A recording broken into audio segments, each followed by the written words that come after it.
Hey everybody, I'm George Colligan. Welcome to Jazztruth. Today we're going to talk about some left-hand voicings on the piano. In particular, what we call shell voicings and also rootless voicings. And these are pretty common stock voicings, but if you're sort of a beginner, maybe intermediate, and you don't have a solid left-hand concept, this is a good place to start, and these are very, very useful. Down the road, you can do fourth-based voicings and get a little bit more creative, but these are really functional, and let's take a look.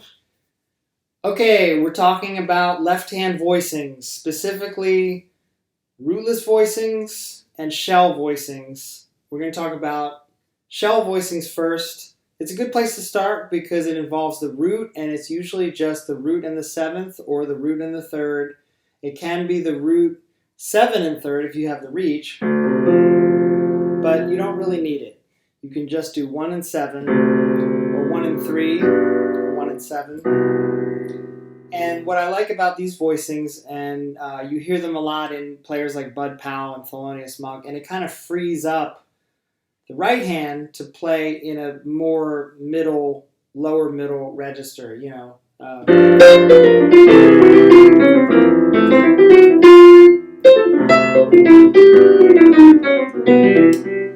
it's also nice if you're not doing stride piano or walking bass lines. It's just kind of a way to have a little bit of a foundation, especially if maybe you're used to playing with groups a little bit more. That was how I started out, is just with rootless voicing. So playing the bass notes was a little bit weird for me, so I had to kind of get into shell voicings for that reason. So I'm using this in the context of a 2-5-1. So we have our 2 chord D minor 7. The 7 of the 2 chord resolves to the 3 of the 5 chord, which stays for the 7 of the 1 chord.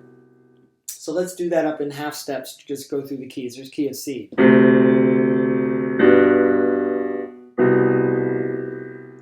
Key of D flat.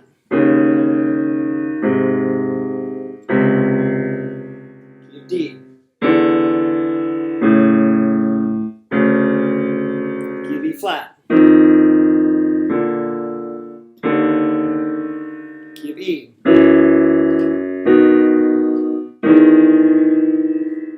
Key of F.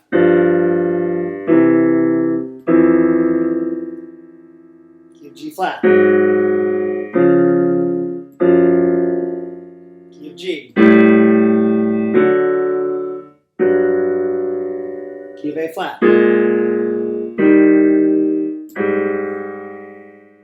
Key of A. Key of B flat.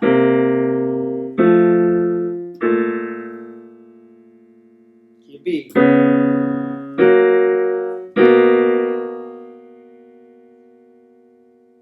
Okay, now let's talk about rootless voicing. So now we just expect that either the bass player will be playing the root, or you could think of these in terms of if you wanted to accompany and play the bass note in your left hand and a chord in the right hand.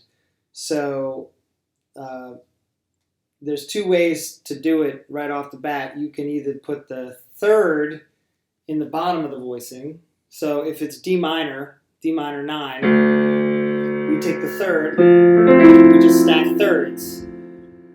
So if we're doing that for 2-5, what's cool about this is that all you have to do is, again, move the 7 to the 3 of the 5 chord. So there's your smooth voice leading there in the right hand. Then everything moves down, except for the B stays the same. So what I advocate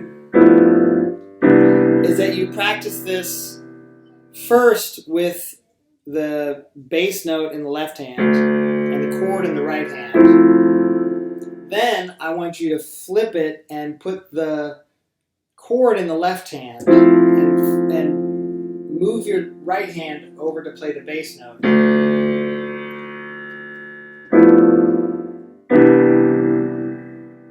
So that way you get the muscle memory for doing it in your left hand, and so you can also hear the chord. Because for some people, they may hear that and hear F major, but with D in the bass, that's D minor.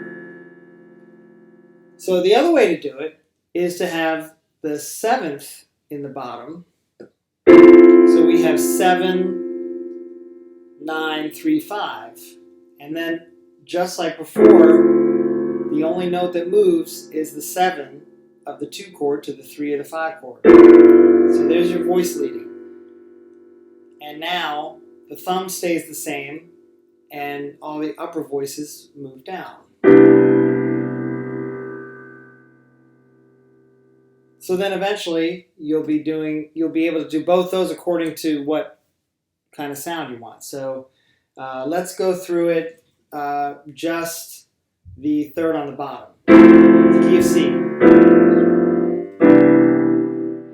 Key of D flat. Key of D. Key of E flat.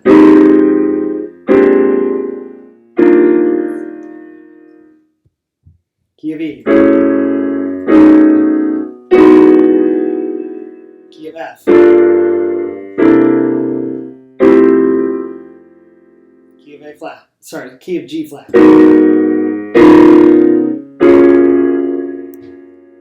Key of G. Key of A flat. Key of A. Key of B flat.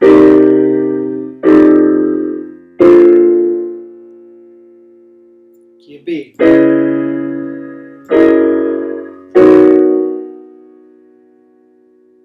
Okay, now we'll start in the key of F and we'll do the one with the 7th on the bottom. So key of F.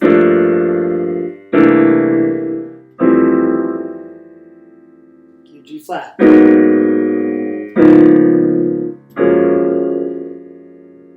Key of G.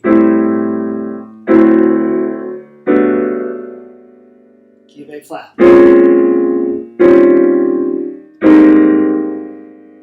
Key of A. Key of B flat.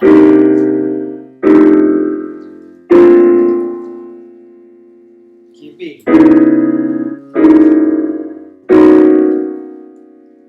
Key of C.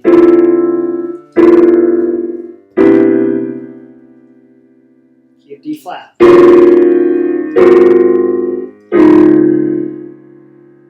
Key of D.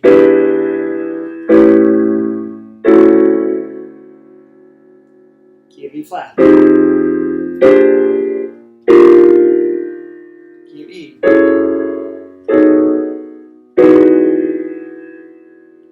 So you can see at a certain point, it's really just about the register and your personal taste. I mean, if you're playing melodies sort of up here, then you may want some rootless voicing.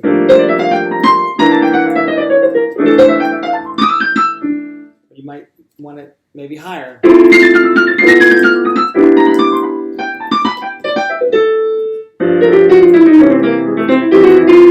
So using a combination of those is really natural,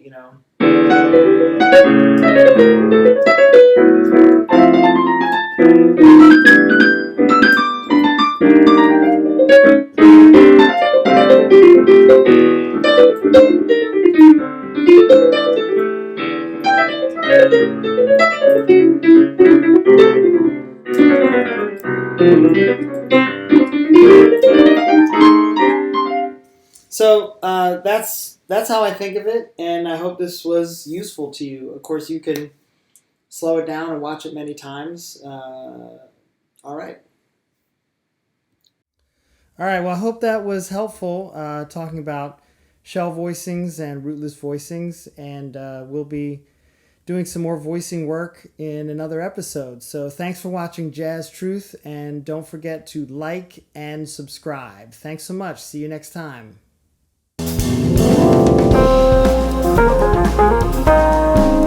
Thank you.